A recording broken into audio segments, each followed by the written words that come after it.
Magandang araw mga kamag-aral at ginang biray. Ngayon ay tatalakayin natin ang ika-42 kabanata ng Noli Me Tangere. Tauhan, Kapitan Tiago, Maria Clara, Tia Isabel, Dr. Tiburcio de Españada, Doña Victorina Españada, Alfonso Linares, Padre Salvi, at Padre Damaso. Narito ang mga talasalitaan sa kwento. Una, nakatingkayad, sakong sa sahig.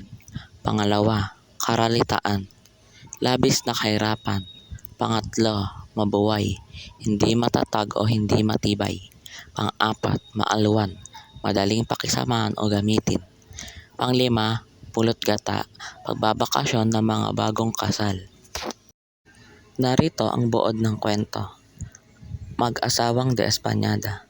Namayani ang kalungkutan sa tahanan ni Kapitan Tiago sapagkat may sakit si Maria Clara.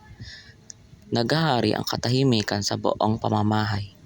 Nakapinid ang mga bintana at kinakailangang hindi makalikha ng ingay ang mga taong nasa loob ng bahay.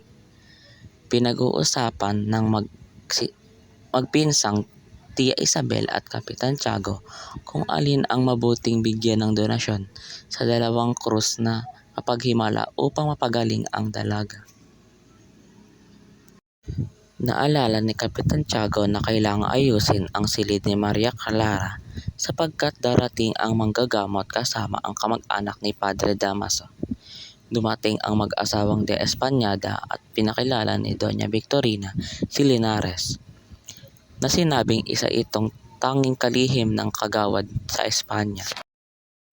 Sa tulong ng mga kababayang Kastila ay nabuhay si Don Tiburcio hanggang sa payuhan ng mga kababayan na magpanggap bilang doktor sa kabila ng katotohanang hindi siya nakapag-aral at nagtrabaho lamang sa pagamutan ng San Carlos sa Espanya bilang isang tagapaglinis at wala talaga siyang alam sa paggagamot. Kumuha ng tagapangasiwang Kastila sa kanyang mga ari-arian ang Donya sapagkat hindi niya pinagkakatiwalaan ang mga Pilipino. Ginastosan niya ang paglalakbay ni Alfonso Linares na kumukuha ng kursong abogadya. Ipinakilala ni Doña Victorina si Linares kay Maria Clara habang nakahiga sa isang karteng kamagong na nakukortinahan ng mamahaling tela ng husi ng pinya. Nabigla si Linares sa angking ganda ng dalaga. Pinulsuhan ni Don Tiburcio si Maria Clara at niresetahan ng gamot.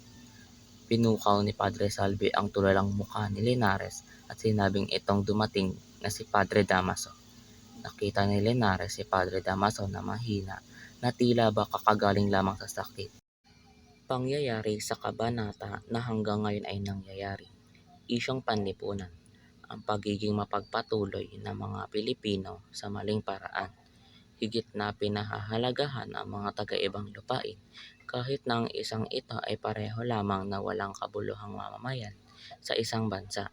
Ang katangian ni Doña Victorina na kahit na maralitas si Don Tiburcio ay pakasalan ito at ang katangian ni Kapitan Tiago sa kanyang labis na pamamalugod kay Linares.